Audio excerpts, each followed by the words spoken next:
Nima sababdan mana shu birinchi polosada ketaversak ham, endi naryoqdan turib GAI akalarimiz BYD Zikr lisenslarni to'xtatib, o'rtadan sug'urib oladida, proverka dokument deb to'xtatadi deb bir GAI akamizga savol beruvdim. O'shanda GAI akamiz aytuvdi. Bitta siri bor edi. O'sha sirda ukini bitta video qiluvdim. Ko'pchilik yozibdi, lekin hech kim aniq javob topolmagan, даже yaqinlashmabdi ham.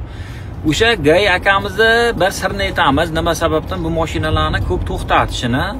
Chunki o'zimga uvering bu ishonuvdim shu narsani aytganda, faqat GAI akamiz hech kimga aytib qo'ymang dedi. Telefon qilib so'radim, nomerni olib ketdim.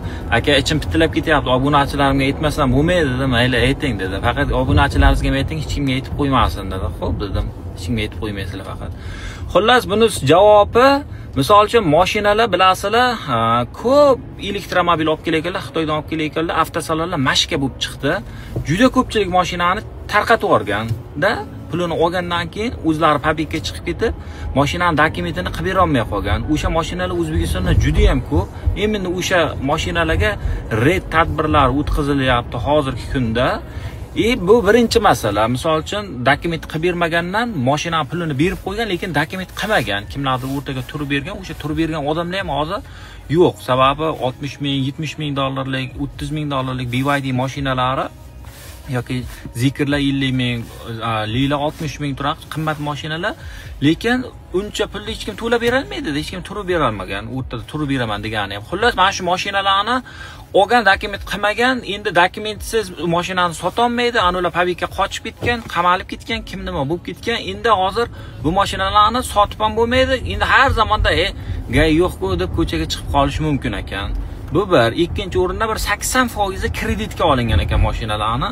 Kreditga olingan mashinalarni misol uchun 60 ming, 70 ming dollarga olingan mashinaning narxi bilasizlar, keskin tushib ketdi. 2 yil oldin o'shancha pulga olgan mashinalarni falon pulga olingan. Endi hozirgi kunda ularni sotaman desa, yarim puliga ham ketmaydi. Krediti lekin otdi kallasi. O'sha kredit to'lagisi kelmay, mashinani bank zapretga qo'yadi. Zapretga qo'ygandan keyin GAIlar o'g'onga berib, uni ish taraflariga tiqish kerak bo'ladi. O'sha sababdan GAIlar ko'p to'xtatar ekan bu mashinalarni. O'shanaqa mashinalar ko'p uchrayapti dedi-da.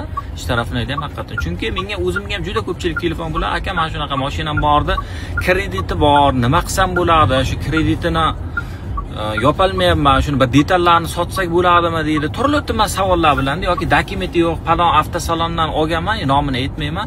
Avtosalonlar qochib ketgan, mana shunaqa mashinnikka uchrab qolganman, dokumenti yo'q, birorta dokumenti yo'qmi deydi, yoki bo'lmasa shu mashinani so'yib sotaylik deydi.